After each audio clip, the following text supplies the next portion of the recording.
Hello friends, hello students. आप सब कैसे हो? फिर से एक बार हम लोग आप सभी का स्वागत करते हैं वॉइस इंग्लिश कॉर्नर में। और आज हम लोग एक नया लेसन लेकर आए हैं, should wizard hit mommy. Class 12 का विस्टास चैप्टर्स का 3rd चैप्टर है। इसको हम लोग आज समझेंगे। कई पार्ट में इस चैप्टर को हम लोग पढ़ेंगे, क्योंकि ये लंबा चैप्टर है और थोड़ा समय लगने वाला है।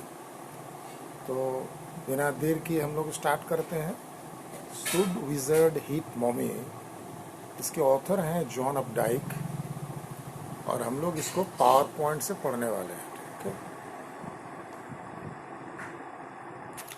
सबसे पहले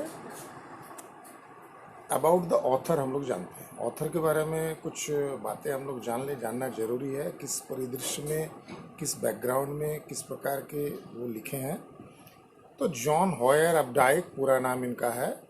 1932 टू 2009, मतलब 1932 में इनका जन्म हुआ और 2009 में इनके डेथ हो गया। ये एक अमेरिकन नॉवेलिस्ट थे, poet, short story writer, art critic and literary critic. Versatile personality इनका था।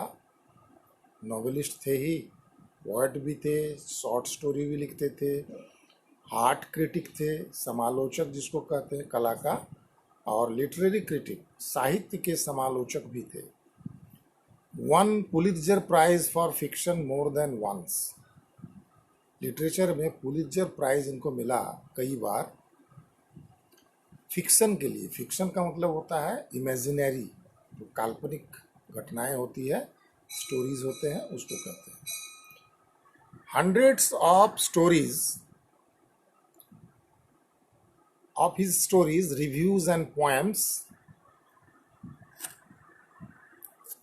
and in the new yorker, मतलब इनकी जो सैकड़ों कहानियां हैं, इनका जो रिव्यूज़ है और पोएम्स जो है वो न्यू यॉर्कर में पब्लिश हुआ था। ठीक है, his most famous work is his rabbit series. इनका सबसे जो पॉपुलर वर्क था, फेमस वर्क जिसको कह रहे हैं, वो रैबिट सीरीज का था। ये सीरियल के रूप में, सीरीज के रूप में आया था। ये इनका पॉपुलर माना जाता है। आप इनका राइट कॉर्नर में इनका फिगर को आप देख सकते हो। ठीक है,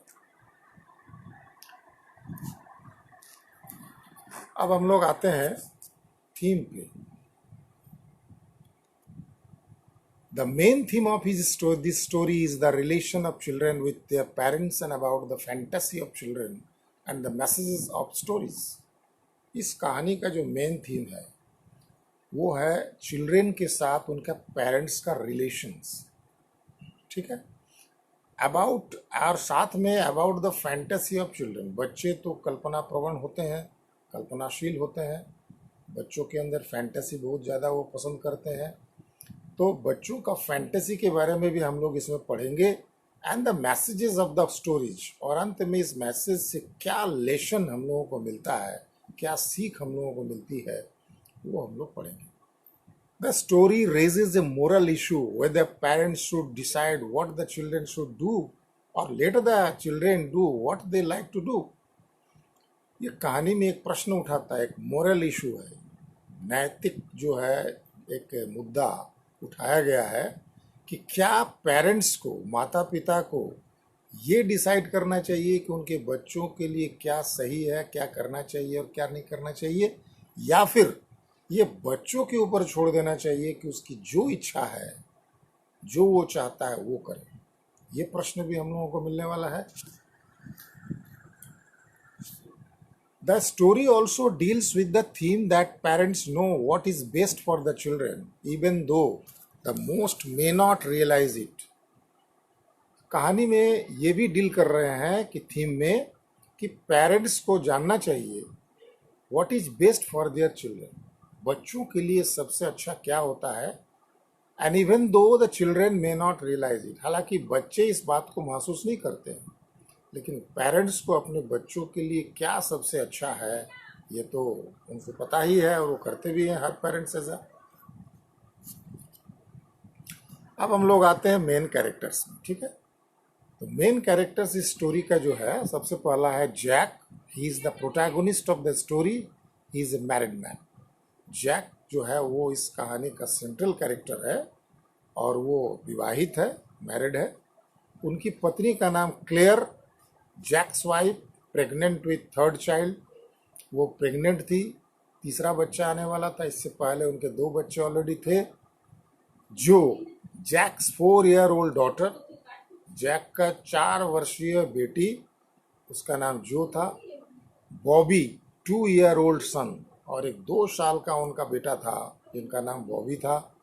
Roger Skunk, the protagonist of the story that Jack narrates to Jo. Roger Skunk ये भी इस कहानी का एक सेंट्रल कैरेक्टर है जिसको जैक अपनी कहानियां सुनाते थे।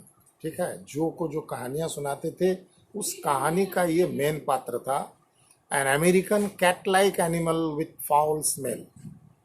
ये अमेरिकन एक जानवर है, छोटा सा जानवर है, बिल्कुल कैट लाइक, बिल्ली के जैसे। और उसके विशेषता ये थी कि उसके अंदर से, उसके शरीर से काफ़ी बदबू आती थी। और कुछ अदर कैरेक्टर्स है, owl, wizard, mommy skunk, other small animals, friends और रॉजर स्कंक। कुछ छोटे छोटे जानवर जो रॉजर स्कंक के फ्रेंड्स थे, उनके मम्मी, विजर्ड, आउल, इस तरह के कुछ कैरेक्टर्स और हैं। ठीक है, स्टोरी बिगिंस। अब हम लोग इस स्टोरी को स्टार्ट करते हैं। ठीक है, the story should wizard hit mommy, written by John Updike, Updike के द्वारा लिखा गया, revolves around the conflicting views of a child and a parent on the child's future। और ये पूरी कहानी जो है वो बच्चों के जो उनके जो विचार हैं और उनके जो पेरेंट्स के बच्चों के फ्यूचर के बारे में जो विचार है, इसके इर्द गिर्द जो है ये कहानी घूमती है। Parents express their own expectations. हर माता पिता की अपनी कुछ अपेक्षाएं होती है अपने बेटा बेटी से। They desire that their children should grow up as per their expectations। और हर माता पिता चाहते हैं कि उनके बच्चे उनके अपेक्षा के अनुरूप बड़ा हो, उनके जैसा बने, वो जो चाहते हैं वो करे। However, children have their own ambitions and aspirations। हालांकि बच्चों को भी कुछ अपनी इच्छाएं होती है, कुछ अपना एस्पिरेशंस होते हैं। तो यहाँ पर क्लैश होता है कि मम्मी के एस्पिरेशंस और एक्सपेक्टेशंस वगैरह से, पेरेंट्स के और बच्चों के। ठीक है, स्टोरी कंटिन्यूज। स्टोरी को हम लोग कंटिन्यू करते हैं। Jack use to tell his little daughter Jo bed time stories. Jack जो है वो अपने बेटी जो को बेड टाइम स्टोरी सुनाते। वो सोने के पहले वो कहानी सुनती थी, तब वो सोती थी। When she grew a little older, she began to ask a number of questions।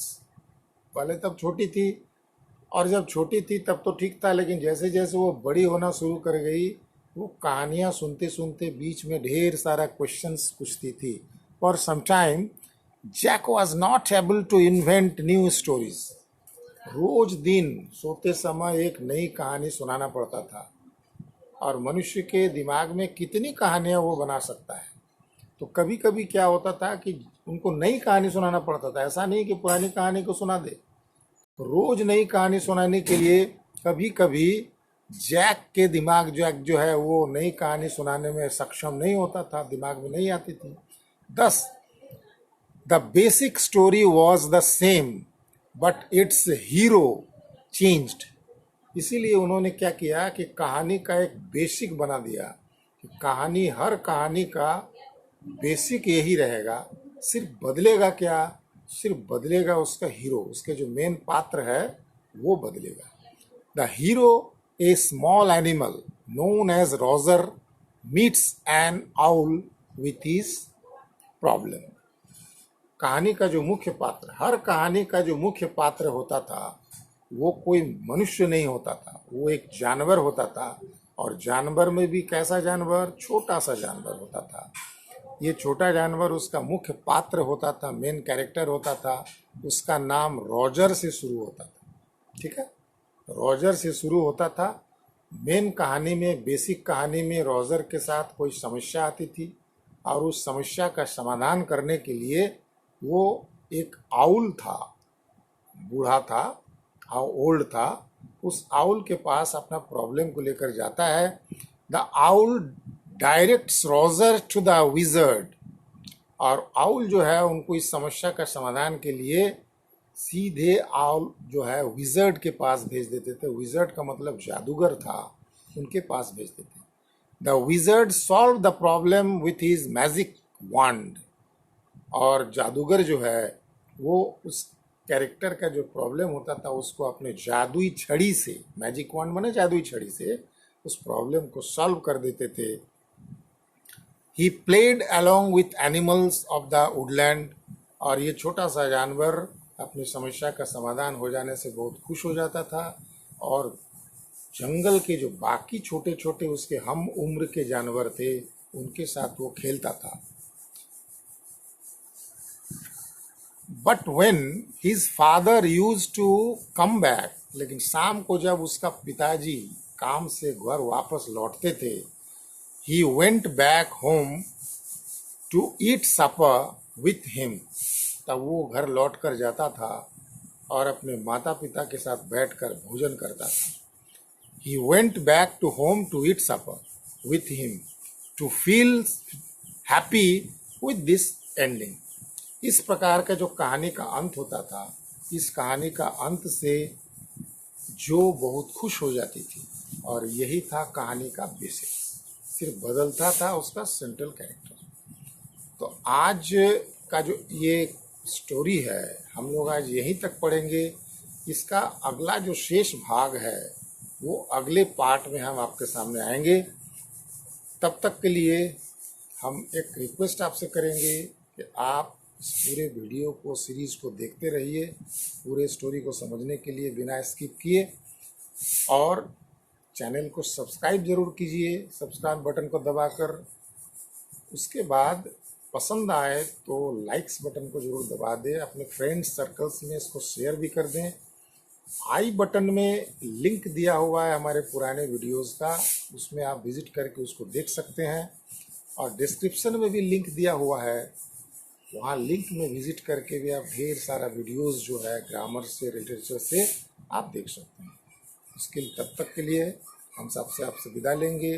Thank you everybody with being with me, and we meet soon in our next video. Thank you.